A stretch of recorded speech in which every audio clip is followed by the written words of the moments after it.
বিসমিল্লাহির রহমানির রহিম। প্রিয় পঞ্চম শ্রেণীর শিক্ষার্থীবৃন্দ, আসসালামু আলাইকুম। অনলাইন ক্লাসে আজ আমি তোমাদের বিজ্ঞান বইয়ের নবম অধ্যায় আমাদের জীবনের প্রযুক্তি সম্পর্কে আলোচনা করার চেষ্টা করছি।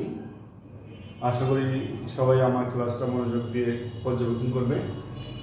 আজকের ক্লাস শেষে আমরা যে বিষয়গুলি জানতে পারব, বিজ্ঞান কি, প্রযুক্তি কি এবং বিভিন্ন ক্ষেত্রে প্রযুক্তির ব্যবহার সম্পর্কে আমরা জানব।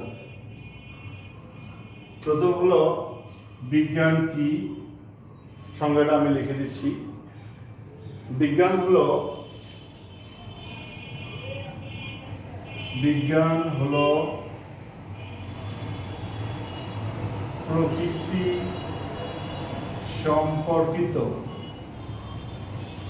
প্রকৃতি সম্পর্কিত জ্ঞান, যা পর্যবেক্ষণ ও পরীক্ষা নিরীক্ষার মাধ্যমে। বিজ্ঞান হলো প্রকৃতি সম্পর্কিত জ্ঞান, যা পর্যবেক্ষণ ও পরীক্ষা নিরীক্ষার মাধ্যমে প্রাপ্ত তথ্যের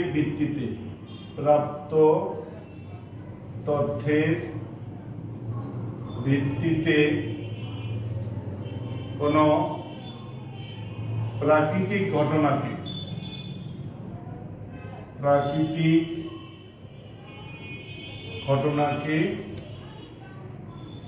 ব্যাখ্যা করে বা বর্ণনা করে।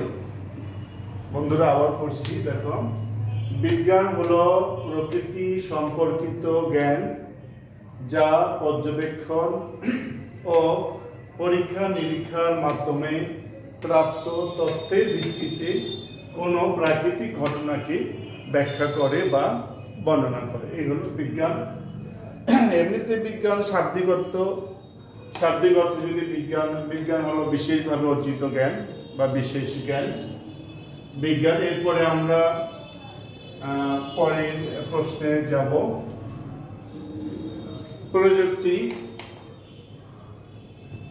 বন্ধুরা, প্রতিদিন আমরা ঘুম থেকে ওঠা থেকে শুরু করে ঘুমাতে যাওয়া পর্যন্ত প্রত্যেকদিন বিভিন্ন ধরনের জিনিস দ্রব্য আমরা ব্যবহার করে থাকি। যেমন ধরো, ঘুম থেকে যখন আমরা উঠি তখন ঘুম থেকে উঠে ব্রাশ করি, পেস্ট ব্যবহার করে ব্রাশ করি। তারপরে এইভাবে আস্তে আস্তে বিভিন্ন ধরনের প্রয়োজনীয় বিভিন্ন দ্রব্য ব্যবহার করে থাকি। তাহলে এগুলি কিন্তু প্রত্যেকটাই এক একটি প্রযুক্তি। যেমন এই যে তোমরা দাঁত ব্রাশ করো, তাহলে দাঁত ব্রাশ করো, ব্রাশ এটাও কিন্তু এক ধরনের প্রযুক্তি। পেস্ট এটাও এক ধরনের প্রযুক্তি। গোসল করার ক্ষেত্রে তোমরা সাবান ব্যবহার করো, এটাও এক ধরনের প্রযুক্তি। ঠিক আছে। তারপরে এইভাবে আমরা সকাল থেকে সারাদিন প্রতিদিনেই আমরা বিভিন্ন প্রযুক্তির ব্যবহারের মধ্যে ভরপুর হয়ে আছি। তো বন্ধুরা, আমরা প্রতিদিন কি প্রযুক্তি, তাহলে সংজ্ঞাগত যদি দিকে লিখি, সংজ্ঞা আকার লিখতে চাই, তাহলে প্রযুক্তি কি বা কাকে বলে? প্রযুক্তি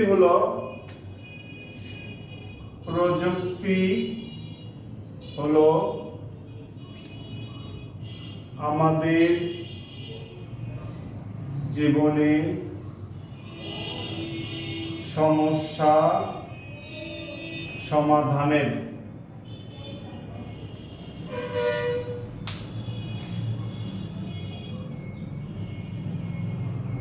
তাহলে প্রযুক্তি হলো আমাদের জীবনে, এটা হবে বাস্তব সমস্যা সমাধানের বিজ্ঞানের ব্যবহারিক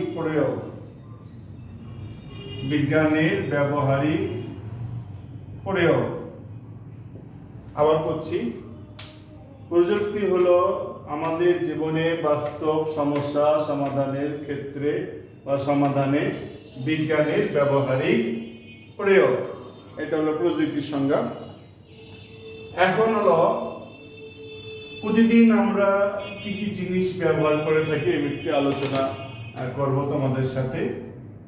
তাহলে আমরা প্রতিদিন কি কি প্রযুক্তি ব্যবহার করি, তাহলে এক এক করে আমরা বলার চেষ্টা করি। মনে করো আমরা বই খাতা ব্যবহার করি লেখাপড়া করার জন্য প্রতিদিন, তারপরে এটা এক ধরনের প্রযুক্তি। তারপরে ধরো তোমার টেবিল চেয়ার আমরা ব্যবহার করি, টেবিল চেয়ার ব্যবহার করি, এটা এক ধরনের প্রযুক্তি। তারপরে এই যে ধরো আমরা ফ্যান, হাত পা ফ্যান ফ্যান ব্যবহার করি। তারপরে মোবাইল ফোন ব্যবহার করি বা টেলিফোন ব্যবহার করি। এরপরে ধরো কম্পিউটার ব্যবহার করি,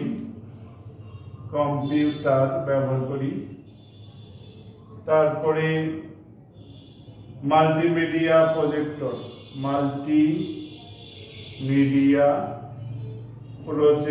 ব্যবহার করি। তারপরে টেলিভিশন দেখি।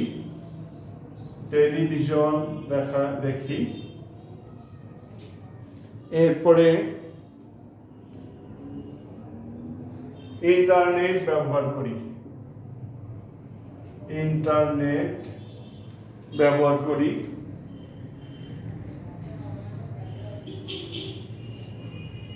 ইত্যাদি ইত্যাদি অনেক প্রযুক্তি। আমরা প্রযুক্তির নাম লিখলে শেষ করতে পারবো না।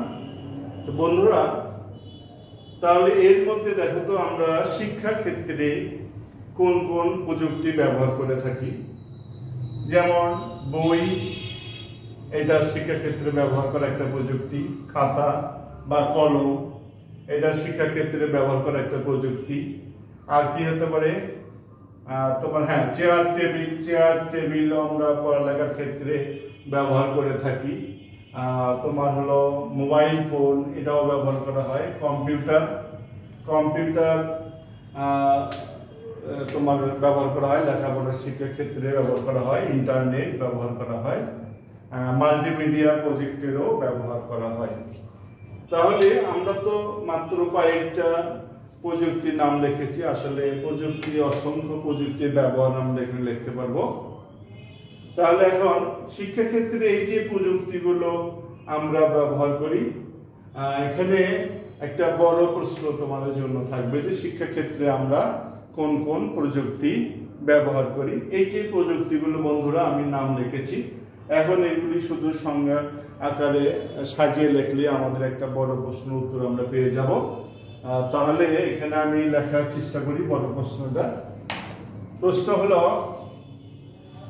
শিক্ষাক্ষেত্রে আমরা কি কি প্রযুক্তি ব্যবহার করি? শিক্ষা ক্ষেত্রে আমরা কি কি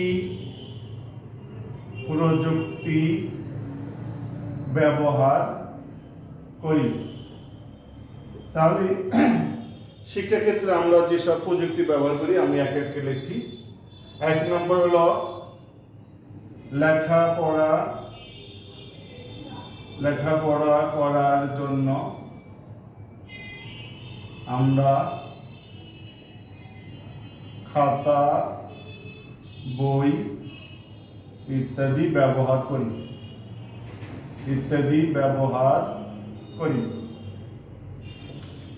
তাহলে 1 নম্বর পয়েন্ট হলো লেখাপড়া করার জন্য আমরা খাতা, বই, কলম ইত্যাদি ব্যবহার করি। 2 নম্বর, এটা 1 নম্বর গেল খাতা।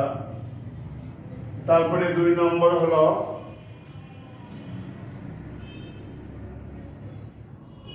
লেখাপড়া করার জন্য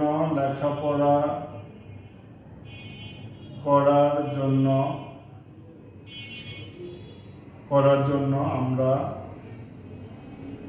চেয়ার টেবিল ব্যবহার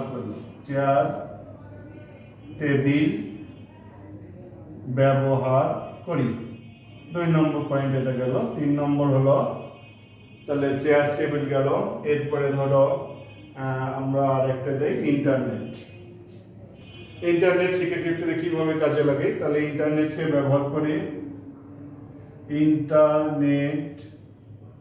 ব্যবহার করে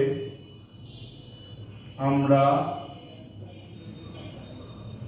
অনেক অজানা জ্ঞান লাভ করতে পারি, অজানা জ্ঞান অর্জন করতে পারি। তাহলে ইন্টারনেট এক ধরনের প্রযুক্তি। বন্ধুরা, এই যে আমি যে বোর্ডটাতে লিখছি এটাও কিন্তু এক ধরনের প্রযুক্তি। আমি যে পেন কলমটা দিয়ে লিখছি, মার্কার পেন, এটাও এক ধরনের প্রযুক্তি। ডাস্টার এক ধরনের প্রযুক্তি। আচ্ছা, বললাম যে প্রযুক্তির ব্যবহার আমাদের জীবনটাকে ভরপুর করে দিয়েছে। তাহলে এই যে আমরা 3টা পয়েন্ট পাইলাম ইন্টারনেটের ব্যবহার। এরপর আসলে মাল্টিমিডিয়া প্রজেক্টরের ব্যবহার। এটা মাল্টিমিডিয়া প্রজেক্টর, এটা তোমার হলো মিশিয়ে দিচ্ছি। তাহলে 3 নম্বর পয়েন্ট, 4 নম্বর পয়েন্ট দেখার চেষ্টা করি। তাহলে মাল্টিমিডিয়া প্রজেক্টর ব্যবহার করে আমরা কোনো বৈজ্ঞানিক চিত্র বা ভিডিও আমরা বড় করে দেখাতে পারি, সচল করে দেখাতে পারি। এর মাধ্যমে আমরা মানে শ্রেণী কক্ষে মাল্টিমিডিয়া প্রজেক্টর ব্যবহার করা হয়, শিক্ষাক্ষেত্রে মাল্টিমিডিয়া প্রজেক্টর ব্যবহার আছে। তাহলে এখানে 4 নম্বর পয়েন্ট যদি লিখি তাহলে হবে মাল্টিমিডিয়া প্রজেক্টর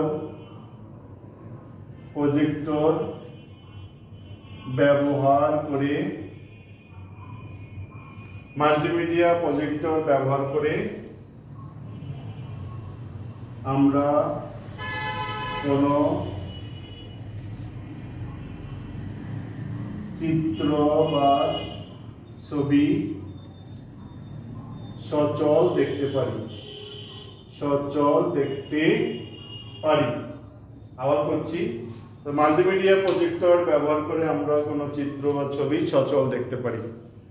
তাহলে 4টা। এরপরে আর একটা পয়েন্ট যদি আমরা দিতে চাই সেটা হলো কম্পিউটার। যদি দেই কম্পিউটার ব্যবহার করে 5 নম্বর পয়েন্ট হবে কম্পিউটার ব্যবহার করে আমরা ইন্টারনেটের মাধ্যমে বা কম্পিউটার ব্যবহার করে অনেক জ্ঞান অর্জন করতে পারি, অর্থাৎ শিক্ষাক্ষেত্রে কম্পিউটারও ব্যবহার করা হয়। তাহলে বন্ধুরা দেখো, এই যে আমি শিক্ষাক্ষেত্রে প্রযুক্তির ব্যবহার আলোচনা করলাম। আমি আবার পড়ছি, শিক্ষাক্ষেত্রে প্রযুক্তির ব্যবহার তো শেষে অনেক বলা যাবে, অনেকগুলি সেন্টেন্স এখানে লেখা যাবে। তাহলে আমরা বন্ধুরা যেগুলি সহজ মনে হবে আমরা সেগুলি লেখার চেষ্টা করব। 1 নম্বর আমি আবার আলোচনা করছি। দেখো, শিক্ষাক্ষেত্রে আমরা কি প্রযুক্তি ব্যবহার করি। লেখাপড়া করার ক্ষেত্রে আমরা খাতা কলম ব্যবহার করি, তারপরে চেয়ার টেবিল ব্যবহার করি, ইন্টারনেট ব্যবহার করে অজানা তথ্য পেতে পারি। তারপরে তোমার এখানে মাল্টিমিডিয়া প্রজেক্টর ব্যবহার করে আমরা ব্যবহার করে থাকি, কম্পিউটারের মাধ্যমে আমরা অনেক জ্ঞান অর্জন করে থাকি এগুলি। তাহলে এরপরে আসি হলো প্রযুক্তির ব্যবহার শিক্ষাক্ষেত্রে আমরা জানতে পারলাম। এরপরে চিকিৎসা ক্ষেত্রে আমরা সাধারণত কি প্রযুক্তি ব্যবহার করে থাকি সেটা জানার চেষ্টা করব। তাহলে চিকিৎসা ক্ষেত্রে আমরা কি প্রযুক্তি ব্যবহার করি, তাহলে এটা 1 নম্বর ধরো হচ্ছে বন্ধুরা বলতে পারবে কি, হ্যাঁ থার্মোমিটার। 1 নম্বর ধরো থার্মোমিটার। তাহলে থার্মোমিটার এক ধরনের যন্ত্র, এটা শরীরে তোমার তাপমাত্রা মাপার যন্ত্র, এটা চিকিৎসা ক্ষেত্রে ব্যবহার করা হয়। তারপরে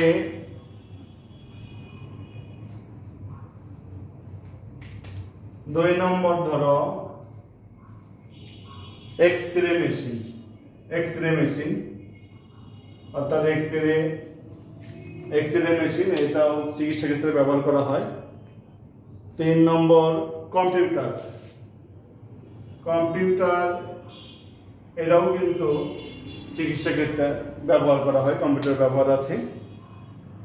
এরপরে হচ্ছে ওষুধ। বন্ধুরা, ওষুধও কিন্তু এক ধরনের প্রযুক্তি। আমরা অসুস্থ হলে কি ওষুধ সেবন করি, তাহলে ওষুধটাও কিন্তু এক ধরনের প্রযুক্তি।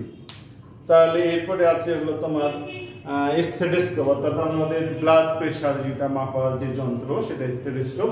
এটাও কিন্তু চিকিৎসা ক্ষেত্রে ব্যবহার করে, এটা এক ধরনের প্রযুক্তি। তাহলে আমরা কি কি পাইলাম প্রযুক্তি? থার্মোমিটার, চিকিৎসা ক্ষেত্রে থার্মোমিটার ব্যবহার করে মানুষের শরীরে তাপমাত্রা মাপা হয়, এটা একটা প্রযুক্তি। এক্সরে করার জন্য রঞ্জন রশ্মি ব্যবহার করা হয়। কম্পিউটারের মাধ্যমে চিকিৎসা ক্ষেত্রে কম্পিউটারের অনেক অবদান রয়েছে এবং কম্পিউটার অনেক ক্ষেত্রে ব্যবহার করা হয়। ওষুধ বিভিন্ন অসুস্থ হলে আমরা বিভিন্ন রোগে ওষুধ সেবন করে থাকি, এটাও এক ধরনের প্রযুক্তি। তাহলে বন্ধুরা,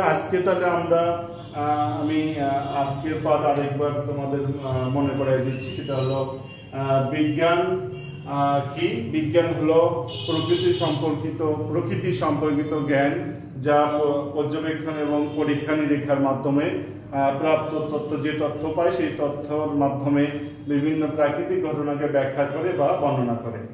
এরপর হলো প্রযুক্তি। আমাদের জীবনে যে সমস্যাগুলি হয়, বাস্তব সমস্যাগুলি হয়, এগুলি সমাধানের ক্ষেত্রে বিজ্ঞানের যে ব্যবহারিক প্রয়োগ, সেটাই হবে প্রযুক্তি। আমরা প্রতিদিন বিভিন্ন ধরনের প্রযুক্তি ব্যবহার করে থাকি।